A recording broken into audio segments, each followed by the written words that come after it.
Number 10. Jonathan Walker. US agent might be a hero now in the comics, but when he started out in the 616 continuity, he was manipulated into becoming a villain. Jonathan Walker was initially known as antagonistic hero Super Patriot, who did his best to discredit Captain America, claiming that he himself stood for the United States' true ideals. As a result of Red Skull's meddling and manipulation, he was appointed to replace Steve Rogers as the new Captain America after Rogers stepped down as the government actually owned the title and refused to let him keep the title if he wasn't going to be working for them. As Captain America, Walker took a very extreme and violent approach that put him into direct conflict with Rogers, who was currently going by the mantle of the Captain. In the end, the Captain defeated Walker, and after Skull's involvement in the ordeal was revealed, the two ended up teaming up to take him down, starting off on Walker's path to redemption as hero US agent. Number 9. Cap Wolf. Werewolf Captain America isn't as much an alternate version of Cap as it is a distinct moment in Cap's history where he happened to be transformed into a werewolf. Captain America ends up becoming a werewolf while on the trail of Colonel John Jameson, who had gone missing. Captain America himself had reason to suspect that something awful had happened to Jameson, who it seemed may be plagued by his wolf side once more. Jameson was known in the past for operating as Man-Wolf. It seemed as though a wolf-like creature or werewolf was responsible for a series of murders. In the end, however, Cap's trail ended up leading him into a much more complex and disturbing plot where a villain was attempting to use a recreated Werewolf by Night wolf serum to turn people into werewolves. Captain America became one of their victims and for a time became a werewolf himself. Granted, he was still a hero at this point, but werewolves in general are considered to be somewhat uncontrollable monsters who are at least occasionally ruled by their own bloodlust. So I think we can at least partially count Cap Wolf. Also, I needed to complete the monster trifecta. And friends, before we move on to this next spot, if you are loving this list and you want more Captain America lists, be sure to let us know by giving this video a thumbs up. Number 8. MCU US Agents. In the Marvel Cinematic Universe, US Agent John Walker accidentally becomes an evil version of Captain America without really intending to do that. Really, it's more complicated than him just being straight up evil, as it is with most Marvel Cinematic Universe antagonists. Walker really wants to do right by the Captain America mantle and do it justice. He's a soldier who has worked super hard to earn this title, but also, although his heart might be in the right place, that doesn't mean that he knows the best way to approach replacing Cap or doing right by his legacy. Walker ends up becoming misguided as a result of dealing with so much disrespect from those around him, and as a result of him not being, as powerful as Cap would be because he doesn't have the super soldier serum. He realizes that being chosen and respected as the new Captain America by the government doesn't necessarily mean that the people of the United States will also respect you, nor that Steve's actual allies and friends will respect you as his replacement either. After he loses his own best friend, Lamar Hoskins, he becomes completely fed up with trying to figure out how to do what's right and instead decides to do what he feels needs to be done. This makes him much more violent and much more dangerous, turning him into an enemy of Falcon and Winter Soldier and leading the government to later on remove his title, his honors, and basically just overall dismiss him. Fortunately, the US agent still found a place on what will likely be either the MCU Thunderbolts or Dark Avengers team.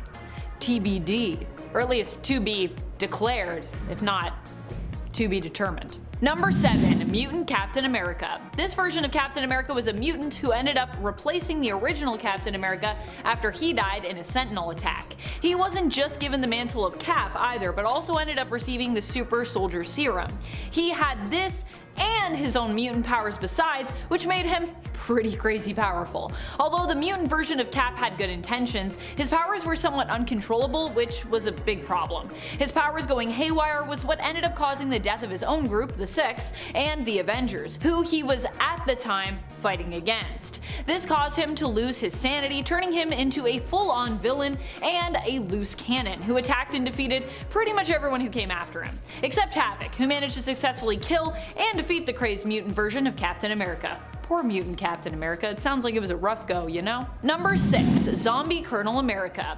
What's worse than a werewolf Cap? A zombie Cap, obviously. This is the version of Captain America that we get in the Marvel Zombieverse. Although really, this isn't Captain America as a zombie, it's Colonel America, because That is Steve Rogers' hero mantle in this reality. Here, Colonel America was infected and turned into a zombie during that first confrontation with a zombified Sentry, which the Avengers responded to in downtown New York. Zombie Cap was responsible for turning Spider-Man into a zombie, fighting him after he himself was infected. He was one of the zombies to fight against the villains for who should get the remains of Galactus' corpse, and of course with it the power cosmic, which would enable them to travel to other worlds, which they then could devour. However, Zombie Cap was defeated by his nemesis, a zombified Red Skull.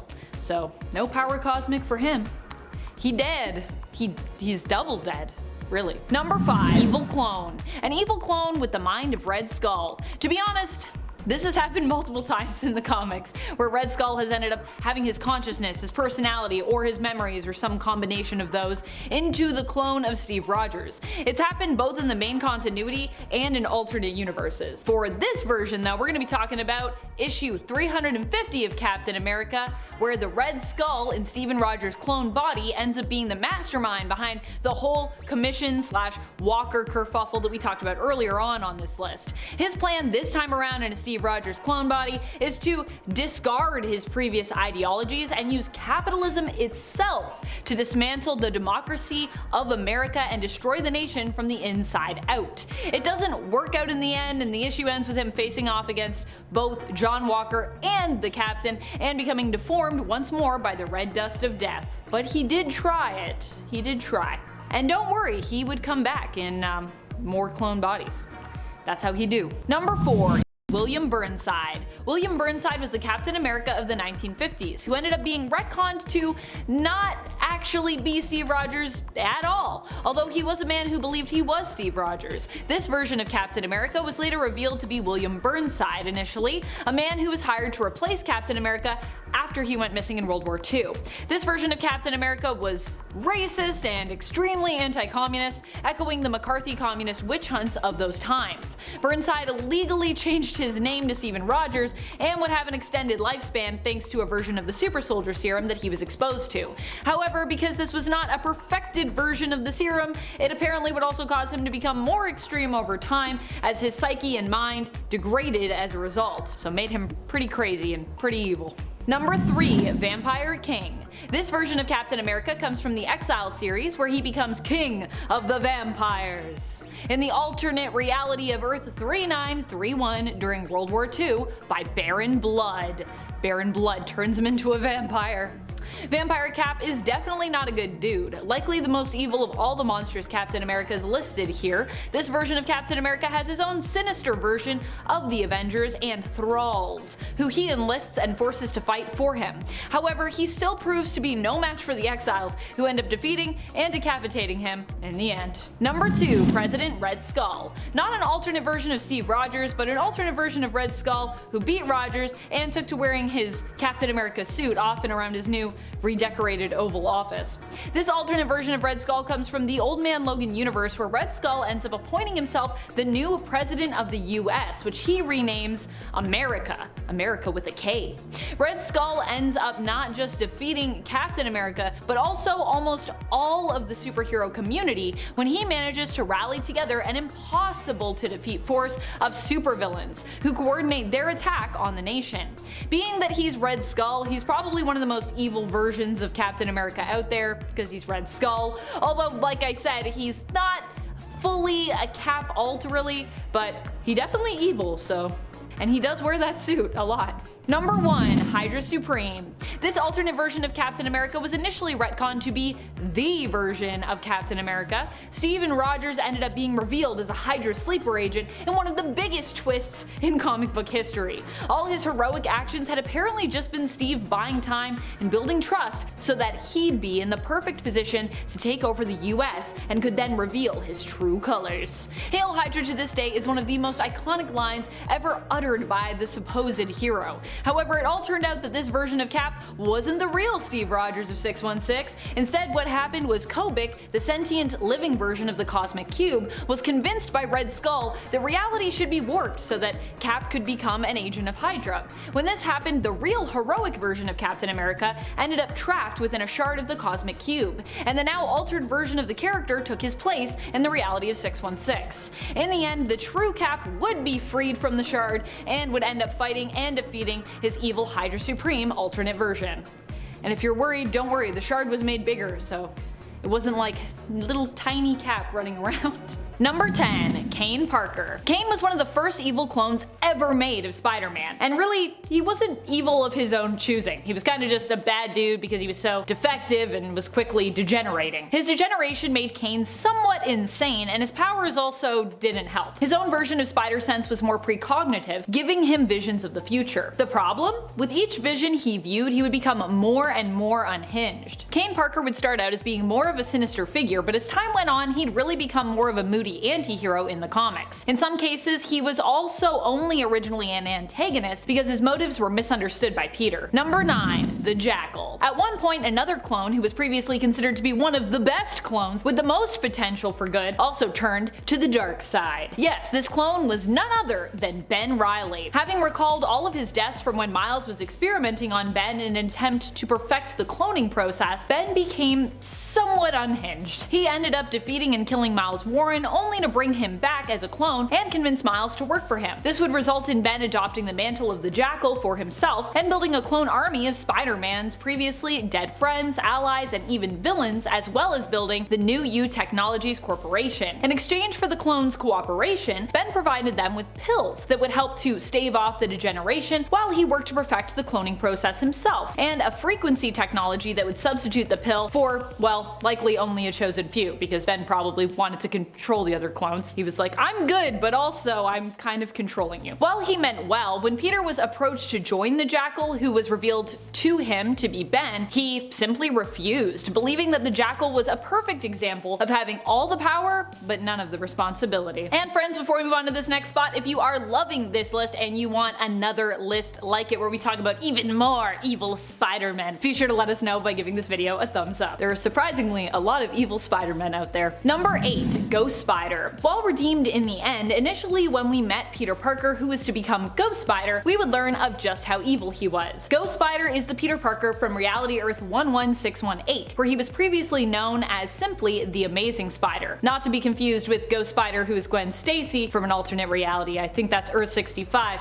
So now there's kind of two Ghost Spiders, but anyways. This version of Ghost Spider makes an appearance in the 2011 ASM Annual number 38. Here we learn what happens when Uncle Ben does not die, but instead gets to live out his life alongside his nephew. He ends up teaching Peter that with great power comes a great responsibility to keep said power. As a result, he ends up training Peter, who eventually not only becomes a successful hero, but also a successful businessman and a successful scientist. Uncle Ben and Peter decide to use their scientific knowledge to lure other Spider-Men from the multiverse to their reality, and then drain them of their power to be used to booster or bolster the Amazing Spider's own abilities and powers, making him even more powerful with each transfer. However, the Spider-Man of Earth 616, when caught in this trap, was able to convince the Amazing Spider that what he was doing was pretty wrong. In the end, he sacrificed his own powers and life to help the Spider-Man of 616 escape. However, he didn't actually die, but ended up in a coma, with his soul trapped in hell. Eventually, he would awaken and return as Ghost Spider. Redemption, baby. Number 7. Zombie Peter. This alternate version of Peter Parker hails from Earth 2149, sometimes referred to as Earth Z or the Marvel Zombieverse. In this reality, Peter did his best to hold out and avoid becoming infected, but ultimately did succumb to that after being bitten by Steve Rogers, known as Colonel America in this reality. After being bitten, Spider-Man began to transform into a zombie. Before the change overtook him, he hoped to get Aunt May and Mary Jane somewhere safe and returned home, only to be overcome by the infection. As a result, he ended up eating both of his loved ones, unable to resist the hunger he felt deep inside himself. Spider-Man in this reality goes on to become one of the zombie Galacti, taking on the power cosmic after eating Galactus. However, in the end, he's also one of the few surviving zombies who aims to prevent the spread of the zombie plague to other universes, eventually becoming a hero once more. As so many evil Spider-Men do, they always come around in the end, even if they're a zombie. Number 6. Poison. Poison is the alternate version of Peter Parker who comes from the What If version of the other story. In this version of the story, Peter abandons the spider within himself. This leaves Peter detached and vulnerable. Sensing this, the Venom symbiote leaves its then host, Matt Gargan, in pursuit of Peter Parker, who is still within his cocoon. The symbiote forcibly bonds with Peter and emerges from the cocoon as a new entity that goes by the name of Poison. Instinctively returning to Mary Jane, it then attempts to convince her to join its side, but terrified of what both the symbiote and what Peter have become, she rejects them. Ultimately, they decide to dig up the body of Gwen Stacy and make her their new partner in crime. Yikes. Poison is all around just bad news. Very, very evil. Very spooky. Not that all spooky things need to be evil, just to be clear. Number 5. Spider Carnage. Spider Carnage hails from the 90s animated Spider-Man series. Here, Spider Carnage hailed from an alternate reality where after being cloned and losing both his Aunt May and his Uncle Ben, he began to question whether or not he was the real Peter Parker or the clone himself. As this version of Peter was filled with rage, Carnage entered his world via a portal and bonded with this alternate version of Peter Parker, who then became Spider Carnage. Spider Carnage threatened the existence of the entire multiverse, and it took a team of heroic Spider-Men coming together to stop him. Eventually, he was convinced by his still living alternate version of Uncle Ben that what he was doing was wrong, but was unable to remove the Carnage symbiote from him at that point, so he ultimately sacrificed himself to save the world from the evil of Carnage, and kind of the evil of himself, because he was so filled with rage and hate. Number 4. Patient Zero. This version of Peter hails from the reality belonging to the series Marvel Universe vs. the Punisher, the reality of 11080, where Frank Castle, aka the Punisher, was the last known survivor who was forced to take on, you guessed it, the entire Marvel Universe, after the world was ravaged by a deadly and horrifying plague. Here, Peter ends up becoming Patient Zero after a virus, which is the plague, is accidentally released that turns people into violent cannibals. Peter himself devours Rhino during a hockey match and is taken to be researched by the Fantastic Four. However, he does not stay quarantined as the virus spreads to Ben Grimm of the FF, who then releases him. He goes on to become the leader of one of the cannibalistic tribes involved in a turf war. The Punisher ends up killing him after helping to rescue a pregnant Mary Jane in exchange for information that Patient Zero has. I don't think this version of Spider-Man is ever really fully redeemed. He does try to save Mary Jane though, so that's something. Number 3. Patton Parnell. Patton Parnell has to be one of the most evil incarnations of Spider-Man around. He's evil to the core. He literally becomes a Spider-Man, turning into a spider-like human hybrid after he is bit by a radioactive spider. Patton was also kind of always a creepy kid, likely as a result of mistreatment that he suffered at the mercy of his Uncle Ted. He had a crush on his next door neighbor, Sarah Jane, and enjoyed disturbing scientific pursuits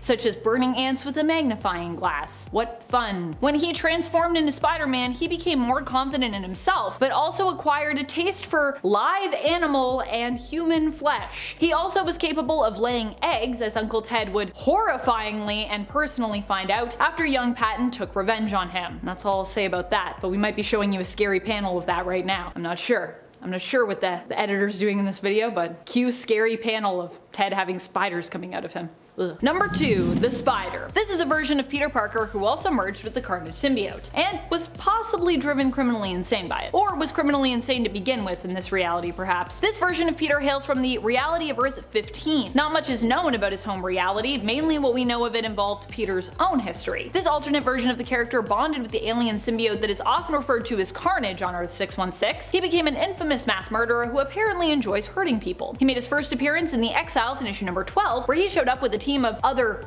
heroes who were drafted into a multiversal version of Weapon X. I mean, they are heroes there, but they also kinda shady, you know?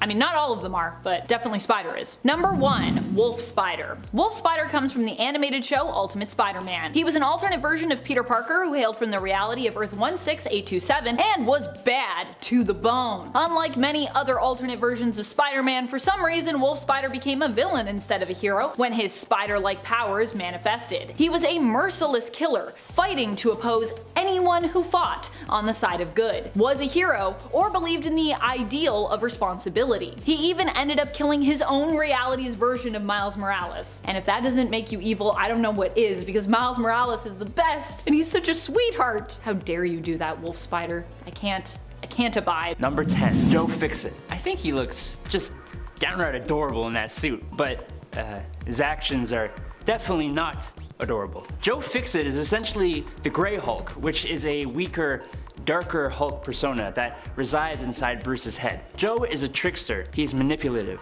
doesn't really care for others. He can drive a car. he has a twin pair of Tommy guns. Oh, and did I mention the suit? Because he wears a suit. Joe Fixit Hulk took up a job as an enforcer at a casino, which is where all of this mafioso business came from. And he stayed this way for several months, not reverting back into Bruce for the duration of this period. He even had a relationship at this time, like a whole relationship that blossomed and peaked and ended. Mr. Fixit came to an end eventually thanks to the magia. Hey, forget about it though. We're moving on to number 9. Number 9, War Hulk. This version of Hulk came about when the mutant apocalypse promised the Hulk he would remove a piece of shrapnel that was in his brain if he became his War, one of the 4 horsemen of the apocalypse. This meant that Hulk would be imbued with the power of the Celestials. That's a lot of power! As War, Hulk faced off against both the Absorbing Man and Juggernaut. But what he didn't know was that these two were accompanied by Rick and Janice Jones, Bruce's best and longtime friends. As Hulk was about to kill Juggernaut and the Absorbing Man, Rick jumped in the way, and Hulk got Rick instead, crippling him. The image of his friend, hurt by his own actions, caused Hulk to break of Apocalypse's influence and run away, ashamed of his actions. Number 8, Claw. Claw, which is Hulk backwards, very creative, is basically what happens when the Hulk goes Hulk. He is another one of the evil personalities inside Hulk's head. This version of Hulk has black skin with glowing red scars. He has red demonic eyes, white hair, and big talons. Claw emerges when Hulk reaches a sufficient level of rage, meaning he is more powerful than any other rage-boosted version of the Green Hulk, which is insane if you know about a certain world-breaking version of the character. This version of Hulk is usually suppressed and has only shown up a few times, and not for very long, I might add. He appeared in the Axis storyline where heroes and villains had their moralities switched. Hulk isn't exactly always a good guy, sometimes letting his rage hurt good and bad guys. But since Claw is his opposite, he lets his rage hurt and maim everyone, good and bad, putting even the villains on alert. Look, he just wants to bathe in the blood of the innocents. That's reasonable, right? Number 7, Zombie Hulk. Whoever came up with the Marvel Zombies story deserves a big old round of applause. I don't care how silly it is. You turned Hulk into a hunger monster. Bravo. When Hulk gets infected with the zombie virus, presumably by Reed Richards aboard the S.H.I.E.L.D. helicarrier, the already basically unstoppable hero becomes a flesh-consuming zombie. After a while, the Hulk and other zombified heroes consumed Silver Surfer, gaining the power Cosmic, and after modifying that power, soon defeated and consumed Galactus, making them the next Galactus, or Galacti, or whatever. Which kind of makes sense, you know what I mean? Because zombies eat people, and Galactus eats planets. It's kind of like the natural progression of things, right? Using their newfound powers, the zombies traveled through the cosmos, devouring planets as they went. I think my favorite moment, though, would have to be when Zombie Thanos calls Zombie Hulk out for eating twice as much as everyone else, because, I mean, he's the Hulk, and man's gotta eat. But in return, Hulk calls Thanos Prune Chin, which is just hilarious. Number 6, Guilt Hulk. Yet another split personality or alter ego of Bruce. The Guilt Hulk is very similar to Devil Hulk, who represents his anger, only this version of Hulk represents all the guilt and regret that the Hulk feels for all the horrible things he has done while in his Hulk form, as well as the horrible things done to him as Banner, which ultimately means that this persona is quite a bit stronger than its counterpart. What do I mean by the horrible things done to Banner? Well, apart from being feared and shunned and usually living a very, very lonely life, from a much too young age, Bruce suffered constant abuse from his father, Brian Banner, and this abuse caused all kinds of mental problems for Bruce. The Guilt Hulk, as well as the Devil Hulk and a few other Evil Hulk alter egos, are directly related to this abuse, with Guilt Hulk even taking the form of Bruce's father before becoming this thing. This Hulk is incredibly powerful, and it took the combined efforts of many of Bruce's other alter egos to hold and keep the Guilt Hulk persona repressed deep in Bruce's mind. Number 5, Pappy Banner. If you've never read the Old Man Logan storyline, I'm gonna warn you now, it is graphic. In this storyline, almost all of the other heroes are dead, and the villains rule, holding various different kingdoms. But Hulk is still here, which shouldn't be a surprise to anyone. Years and years of gamma exposure affected him, making him more and more villainous. This Hulk, referred to as Pappy Banner, has claimed a large part of America, which includes California, as his own. He also has a gang now, but these aren't just normal gang members. No. These guys are all the interbred children of the Hulk and his cousin, Jennifer Walters, otherwise known as She-Hulk. When members of this gang murder his new family for fun, Wolverine goes on a crazed rampage, killing almost all the members of the Hulk family, including She-Hulk. The Old Man Bruce and Old Man Logan end up facing off until Bruce transforms into the Hulk, who is massive compared to his normal 616 self. Like 3 stories tall massive. He also really let himself go. Just saying. The Jumbo Hillbilly Hulk swallowed Logan whole, prompting Logan to cut his way out of the Hulk. Number 4, Infernal Hulk. On Earth 11638, Bruce Banner was kind of sick of dealing with the raging and the rampaging of the Hulk. So, when Spider-Man introduced Bruce to Stephen Strange, he became his apprentice and learned how to separate himself from the Hulk entity by sending it to hell and making it a demon. It worked though, except for when the 616 Hulk, along with Deadpool and Spider-Man, came to this 11638 Earth. The Infernal Hulk managed to enter back into the realm of Earth, swapping places with 616 Earth's Hulk persona. Infernal Hulk went after Sorcerer Supreme Bruce Banner, who was saved by both Deadpool and Spider-Man. How did they defeat this demon Hulk though? Well, Dr. Bruce reversed the banishing spell that sent Hulk to hell, and just before Infernal Hulk could return to his body, Bruce had his neck snapped, killing him, obviously. But his spirit lived on in the astral plane, so it's all good. Hey big guys, sun's getting real low. Oh, wait, no, we still gotta do the top 3. Well hey, now that you're here, why not give us a like and a subscribe? If you're enjoying the video, that is. It would really help us out. We don't get strong with rage, we get strong with your support. Okay, I'm sorry y'all. Let's just get on with the video, okay? Number 3, Null, Breaker of Worlds. Ever thought that Hulk should get a hammer like Thor? No? Me neither.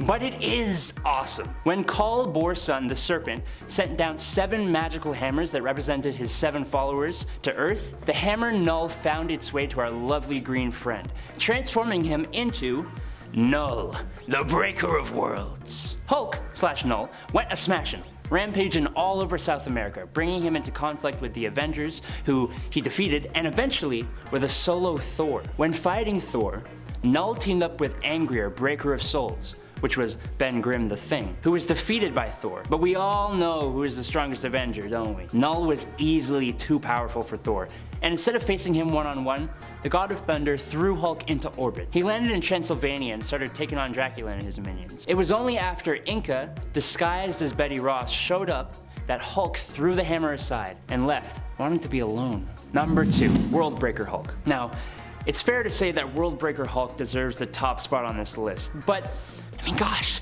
I just don't think he's that evil. I'm kind of on his side. I cannot lie, but he still gets the number 2 spot because the level of power of this version of Hulk is insane. Near the end of the Planet Hulk storyline, the shuttle he was sent to Sakaar in blows up, killing the Green Scar's wife and children. Hulk reaches a whole new level of anger, which is directed at those who sent him here, the Illuminati. And so, he headed to Earth with his Warsworn. He made a quick stop at the moon though to defeat Black Bolt of the Inhumans. When he got to Earth, he headed to New York, giving the city a time limit to be evacuated. And when that time limit stopped, well, he defeated everyone who was left. Iron Man and the Hulkbuster armor, the Avengers plus their tower, the US Army, the X-Men, Fantastic Four, Juggernaut, Doctor Strange using the power of Zom, who, if you don't know who Zom is, you should go watch the top 10 most powerful Doctor Strange villains videos.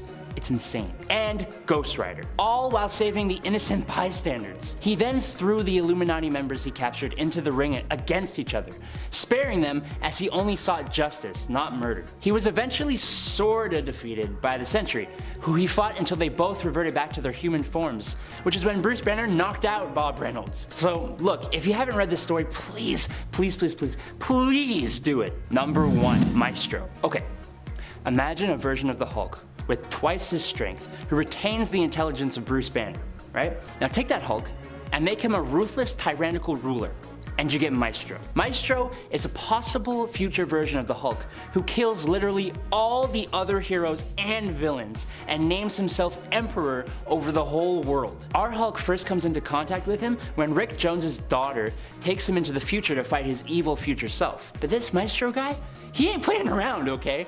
In the very first fight, Maestro won by simply snapping Hulk's neck. That's it. Done. Over. And then he waited for Hulk to heal, taunting him and villain monologuing at him the whole time about all the terrible things they go through as the Hulk. The only way our Hulk could win was to bring Maestro back in time to when they gained their abilities, the Gamma Bomb, which destroyed Maestro on the atomic scale. The sheer idea of Maestro haunted Bruce and the Hulk's thoughts for the rest of time, wanting never to become that level of evil.